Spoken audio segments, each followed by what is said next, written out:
We had a file in which we received a piece of evidence, which was a bullet defect in a floorboard. And traditionally, you can link bullet hole shape within different materials and the incident angle. This is actually very well described in literature. And one typical method links the elliptical shape of the defect left by the bullet to the trajectory the bullet actually arrived from. And it's important to understand that these studies are performed using very ideal situations in the sense that the bullet doesn't travel through anything prior to impacting the surface. In this particular case file, we had a bullet that passed through a certain amount of tissue. Then that bullet hit a floor that was covered with 2 layers of material, carpet and underlay. So what does that actually mean? The bullet had likely deformed. It may have been tumbling. And so the elements would have influenced the shape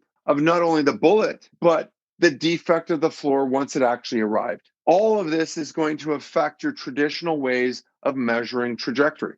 So what did we do to get around this? Well, we went into the lab, we went to the range. We're tracking angle from the moment that projectile left the revolver through the medium, through the carpet, through the underlay, and into the floorboard. What we found is that when we measured according to the floorboard defect itself, we predicted a 30-degree angle with respect to the horizontal. However, when we tested this in the lab, we could show scientifically with 95% confidence that in fact the trajectory was 50 degrees with respect to the horizontal. Distance from the standard method was over 2-fold difference between these two scenarios. That literally meant that someone was either almost at contact with the person who was shot or literally outside the room. Very different narratives. And so we were able to use this information